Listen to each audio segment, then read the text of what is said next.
गुरु प्यारी साध संगत जी, नमस्कार जी। आप सब कैसे हो? आशा करती हूँ बाबा जी के श्री चरणों में अरदास करती हूँ कि मालिक की कृपा से, निरंकार दातार की मेहरबानी से आप सब बहुत खुश होंगे, मौज बहार में होंगे और अवश्य ही भजन सिमरन में होंगे। साध संगत जी, मैं हाजिर हूँ आज आप सभी से एक बहुत ही खूबसूरत साखी साझा करने के लिए, एक शिक्षा पर साखी। उम्मीद करती हूँ ये साखी आप सभी को बहुत पसंद आएगी और कुछ न कुछ सीखने को अवश्य मिलेगा। साध संगत जी, तब कक्षा 8 में था मैं। जिस कोठरी में पढ़ता था उसमें मेरे बाबा यानी मेरे दादाजी अपने कुर्ते वगैरह टांगा करते थे। तब सही मायनों में घर में आय का एकमात्र स्रोत उनकी पेंशन ही हुआ करती थी। तो बाबा ही घर के एकमात्र ऐसे सदस्य रहे जिनकी जेब में नियमित रूप से हमेशा कुछ न कुछ द्रव्य अवश्य रहता था। एक दिन न जाने कहां से मन में ऐसी भावना आई कि बाबा की जेब से 1 रुपए के 2 सिक्के निकाल लिए। हाथ कांप रहे थे, धड़कनें अनियंत्रित सी हो रही थी, लेकिन जीवन की पहली चोरी हो गई। रुपए लेकर स्कूल गया, खर्च भी कर दिया, लेकिन डर बना रहा कि अगर बाबा ने अपने रुपए गिने तब हंगामा जरूर होगा। 3 दिनों तक सहमा रहा। इस दौरान बाबा ने उसी जेब से पैसे निकाल कर खर्च किए, पर उसकी इस संबंध में कोई प्रतिक्रिया नहीं आई।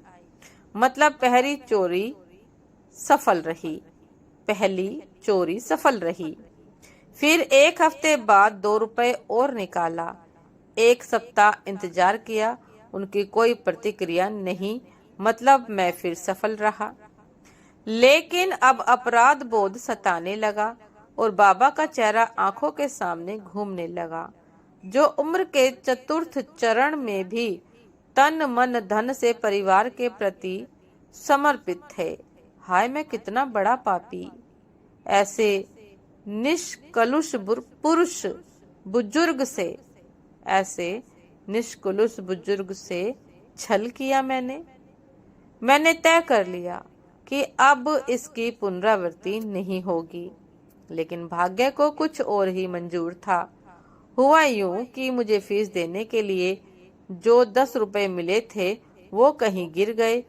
अगर यह घटना मेरे चोर बनने से पहले घटी होती तो मैं निश्चित रूप से घर में जाकर बताता।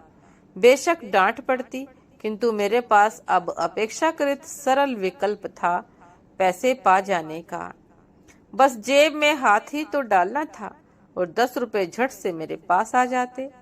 मैंने वही किया, किंतु यह अपेक्षाकृत बड़ी चोरी थी। 10 के नोट की चोरी। 10 की नोट कुछ मायने रखती थी। सो इस बार चोरी की घटना उजागर हो गई। हंगामा मचना ही था, लेकिन सबसे बड़ी समस्या यह थी कि हमारे 7 भाई बहनों में 6 लोग घर में थे। तब बड़ी वाली दीदी की शादी हो चुकी थी, वे अपने ससुराल थी। हालांकि छोटी दीदी का गोना नहीं हुआ था, लेकिन वे अल्पवय में ही इतनी जिम्मेदार थी कि उन पर संदेह करना ईश्वर पर संदेह करने जैसा था। अब बच गए थे भैया, मैं और 3 छोटी बहनें। अम्मा अभी भी यह मानने को तैयार नहीं थी कि उनके बच्चों में से कोई चोर हो सकता है। सो उन्होंने हर कोण से यह सोचने का प्रयास किया कि किसी बाहरी ने चोरी किया है, लेकिन कोई भी कोण उन्हें संतुष्ट नहीं कर पाया। अंततः घूम फिर कर सुई अपने बच्चों की ओर ही आ गई। किसी बच्चे से सख्त होकर भी नहीं पूछा जा सकता था। सो अम्मा ने व्यक्तिगत रूप से सबसे पूछा और सबने मना कर दिया। समस्या गंभीर थी, क्योंकि मेरे घर में एक चवन्नी की भी चोरी होने एक असाधारण घटना थी। सो अब बात यह हुई कि सुबह अंडा कटवाया जाएगा और जिसने भी चोरी की होगी वह फिजकुर फेंक कर मर जाएगा। मैं घबरा गया, इतना अधिक घबरा गया कि जितना कोई घोटालेबाज ईडी या सीबीआई से भी नहीं घबराता होगा। यह मेरे लिए कल्पनातीत था, कल्पना से परे था। तब हमारी उम्र के बच्चों को अंडा काटे जाने के भयावह परिणामों पर अटल विश्वास हुआ करता था। तो क्या मैं मात्र 10 रुपए के लिए प्राण दंड पाऊंगा, वह भी ऐसी भयावह मौत कि खून की उल्टियां कर कर के मरूं? मेरे पास बचने का कोई रास्ता नहीं था, लेकिन चोरी की स्वीकृतोक्ति भी बहुत कठिन थी। चोरी की है यह स्वीकार करना भी कठिन था। आजन्म अपयश का भागी रहना पड़ता। चोर कहे जाने से अच्छा तो मर ही जाना था। आज का दिन, आज की रात और बस सब कुछ खत्म। कुछ खाया पिया भी नहीं जा रहा था। अम्मा जब बार बार पूछती कि क्या खाओगे, तो ऐसा लगता था कि मृत्यु दंड पाए अपराधी से उसकी अंतिम इच्छा पूछी जा रही हो। किसी तरह एक रोटी खाए, सर फटा जा रहा था। सबसे नजरें चुराते हुए बिस्तर पर जाकर लेट गया। ईश्वर से प्रार्थना करने लगा कि रात को जगा कर मारने के बजाय थोड़ी नींद की व्यवस्था करा दे। रात को जगा कर मारने की बजाय थोड़ी नींद की व्यवस्था करवा दे, लेकिन आंखें बंद होने से स्वतः ही मना कर दे रही थी। आंखें थी कि बंद होने का नाम नहीं ले रही थी। नींद आंखों में थी ही नहीं।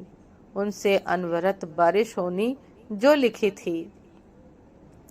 सासंगत जी, क्षण क्षण मृत्यु की ओर बढ़ते 12 साल के बच्चे की मनस्थिति की कल्पना करके देखिए। कल की सुबह और मेरी माँ की एक संतान कम रह जाएगी। माँ कितना रोएगी। हाय, उसे अभी पता नहीं है कि चोरी उसकी अपनी ही संतान ने की है। जाकर कह दूं उससे, लेकिन जीवन भर के लिए चोर बन जाना पड़ेगा। अंधेरे में रोए जा रहा था। आंसुओं को बचा कर रखना भी किस लिए? रोने के लिए भी तो यही आखिरी रात बची थी। उसके बाद उसको रुलाकर चले जाना था। तभी से ऐसा पदचाप सुनाई दी। दीदी थी। अब उसके हाथ मेरी आंखों के आंसू पोंछ रहे थे। उसके हाथ मेरी आंखों के आंसू पोंछ रहे थे। मैं फबक पड़ा था। मेरे आंसुओं ने वह सब कुछ उजागर कर दिया जो मेरी जुबान और मेरे अंतःकरण का साहस नहीं कर पा रहा था। कोई बात नहीं, लेकिन पैसे कभी भी बिना पूछे नहीं लेते हैं, नहीं तो सबको लगेगा कि तुमने चोरी की है। दीदी ने बड़ी आत्मीयता से समझाया। दीदी ने उस चोरी को चोरी ही नहीं माना, बल्कि बिना पूछे पैसे लेना माना। मेरी फीस कहीं गिर गई थी दीदी। मैं उससे लिपट गया था। दीदी भी कोई बूढ़ी नहीं थी। तब वह भी महज 16 साल की थी, लेकिन परिपक्वता, शायद मैं अब भी उतना परिपक्व नहीं हो पाया हूँ जितनी वह तब थी, 16 बरस की उम्र में। पीछे से अम्मा भी आ गई। वे भी अब रो रही थी।